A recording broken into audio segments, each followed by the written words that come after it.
Bonjour à tous, alors dans cette vidéo on va voir comment produire des patates douces géantes sans rien faire et sans que ça coûte rien. A tout de suite.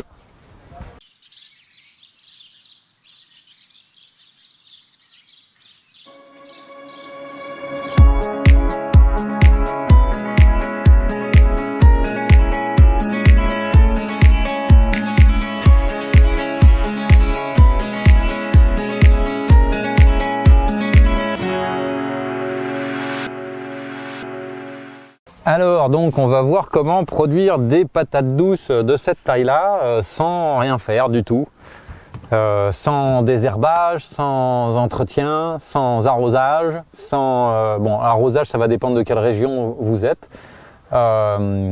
et surtout sans acheter les plants, parce qu'un plant en moyenne ça vaut 4,50 € le plant quand on achète ça. Et là je vais vous montrer comment produire des dizaines ou des centaines de plants si vous avez besoin, très facilement et sans avoir besoin de couches chaudes ou d'une serre ou d'un truc particulier quoi. Donc là en fait on est devant une partie des cultures de patates douces. J'en ai fait à d'autres endroits dans le jardin forêt.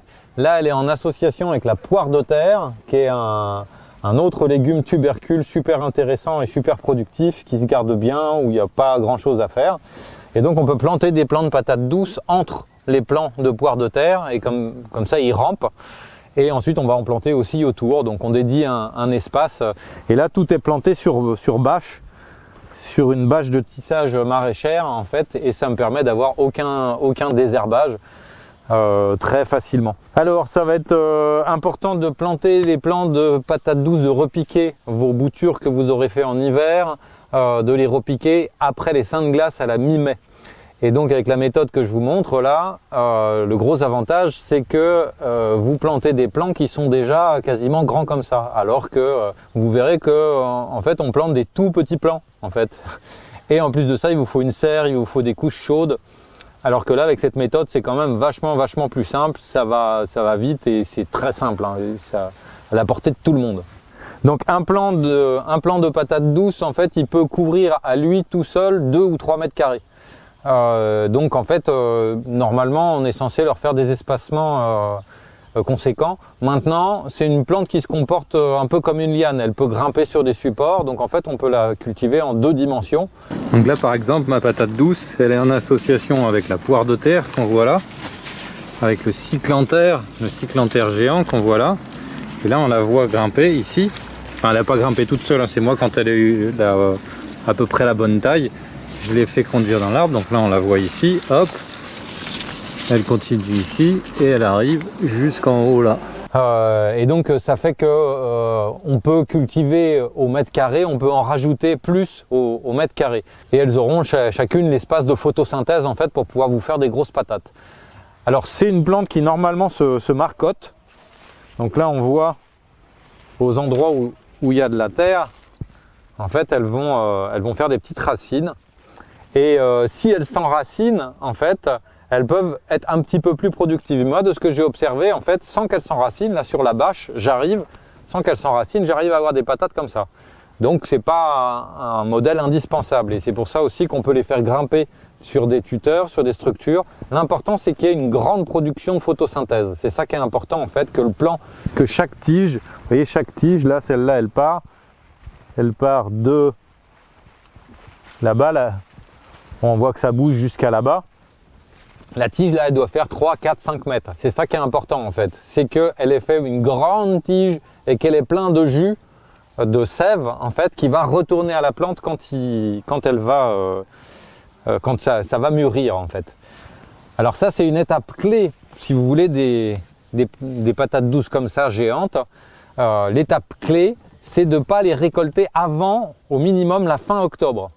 Et donc pour des régions comme la Bretagne ou des régions où il gèle, où il va commencer à peine à faire à descendre aux alentours de 3-4 degrés, en fait on pourrait les laisser presque jusqu'en décembre, tant qu'ils gèlent pas. Et l'idéal, c'est que les feuilles aient commencé à se ratatiner en fait, que les feuilles aient commencé à sécher un petit peu, à vieillir.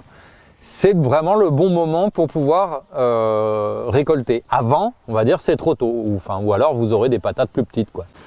Et là, si on veut optimiser l'espace de culture, bah, vous voyez, avec mes patates douces, il y a du maïs et de la poire de terre.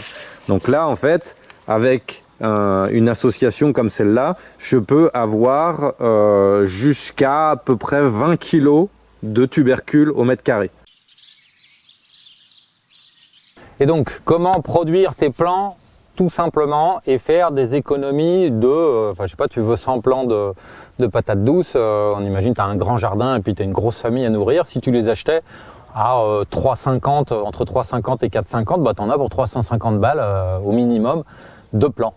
Et donc c'est très simple, tu gardes certaines patates douces, donc toutes les patates douces en hiver, toutes celles que tu vas voir un peu abîmées, c'est celles que tu manges en premier, et toutes celles que tu vas voir qui ont la peau la plus épaisse, c'est celles que tu vas garder. Donc l'important c'est de les garder au sec, de bien les stocker en fait dans un endroit assez bien ventilé et au sec. Et donc comment produire tes plants? Bah, c'est tout simple, tu gardes quelques-unes de tes patates douces et tu vas les mettre, et il faut qu'elles soient au moins à minimum 20 degrés. Donc ce que tu fais, tu les mets sur un radiateur, dans des bocaux. Donc il y en a certains qui disent qu'il faut mettre des allumettes, ça sert à rien du tout, hein. Tu la mets directement, tu la trempes dans le bocal, elle peut même être sous l'eau et elle va faire des pousses qui sortiront de sous l'eau, hein.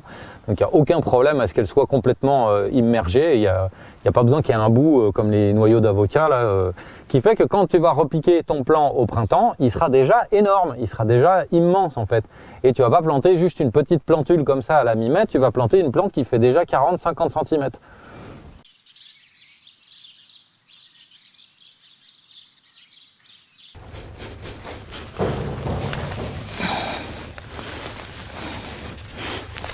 Voilà, un beau mastodonte.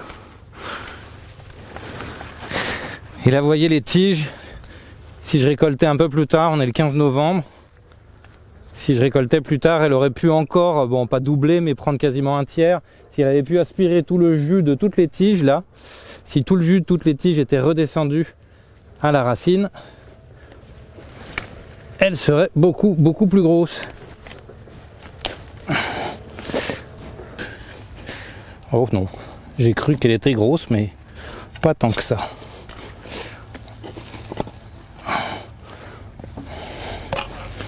Elle est costaud celle-là.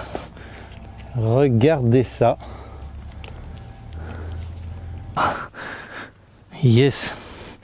Celle-là, elle doit faire au moins 1,5 kg. Donc là, j'ai pas tout pesé, mais je dois pas être loin de 200 kg. Enfin, je me suis arrêté, j'étais à 180 kg sans les cyclanthères et sans les kiwis, sachant que des kiwis, il doit bien en avoir une quinzaine de kilos. Et là, du cyclanthère doit bien en avoir 7 ou 8 kg. Ah oui, j'ai pas compté les blettes et les noix non plus. Donc voilà, la récolte du mois de novembre.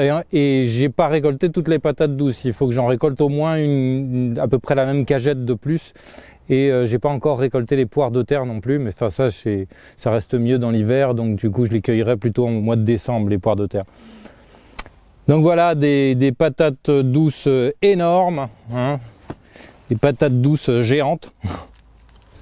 Regardez la taille de celle-là, elle doit faire au moins 3 kg. Ouais, facile, 2,5 kg, 3 kg.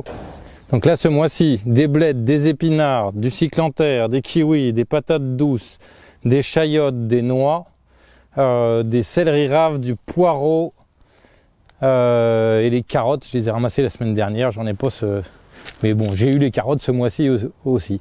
Merci d'avoir suivi cette vidéo jusqu'au bout. Vous pouvez télécharger notre e-book gratuitement sur le site de la Forêt Nourricière que vous retrouvez en description dans le lien de la vidéo. Vous pourrez aussi retrouver toutes ces infos dans le calendrier du Jardin Forêt où vous retrouverez mois par mois toutes les tâches, toutes les étapes pour pouvoir produire vos plantes et pour pouvoir entretenir votre jardin, savoir greffer, bouturer, savoir quand greffer quoi, quand bouturer, quand multiplier à chaque saison, quand récolter aussi les semences, récolter toutes les sortes de légumes, les fruitiers rares. Vous pouvez retrouver aussi beaucoup d'astuces dans notre guide des semis qui a été plastifié, qui est justement fait pour pouvoir être dans la pépinière, le prendre avec les mains mouillées et pouvoir savoir quand est-ce qu'il faut semer les haricots, les pois, les fèves, les carottes et réussir tous vos semis et surtout comprendre quand vous ratez vos semis. J'ai recensé un petit peu toutes les variétés les plus résistantes aux maladies, comment avoir les meilleures pollinisations pour que ça produise le plus de fruits possible, comment tailler, bouturer, multiplier, ça vous avez ça dans le livre Multiplication des ressources végétales. Et bien sûr, vous pourrez trouver toutes ces informations dans notre formation en ligne, 1 an dans un jardin forêt. Et dans la formation aussi, créer son jardin forêt productif. Les deux formations vont ensemble, hein. Il y en a une c'est pour créer le jardin et ensuite c'est pour l'entretenir tout au long du temps. Vous pouvez aussi retrouver toutes ces informations en venant dans nos formations, dans nos cours de design, dans les formations sur le jardin forêt et le verger permaculturel, où en plus vous pourrez rencontrer des porteurs de projets comme vous, travailler en équipe sur vos projets, faire des chantiers participatifs avec les anciens élèves. Vous pouvez aussi nous faire des dons sur Tipeee, où vous aurez en contrepartie des e-books, des posters à télécharger, des fiches techniques, des astuces. N'hésitez pas à nous soutenir comme vous pouvez, hein, que ce soit juste un like, un pouce, c'est déjà bien. Déjà, merci de nous suivre, merci de faire avancer le schmilblick des jardins forêts et surtout, rappelez-vous bien, qui ne se plante pas n'a aucune chance de pousser et c'est important de savoir rater jovialement et de faire des tests, de faire des recherches et de faire avancer la phytosociologie des plantes alimentaires. Voilà, merci à tous et merci de nous avoir suivis.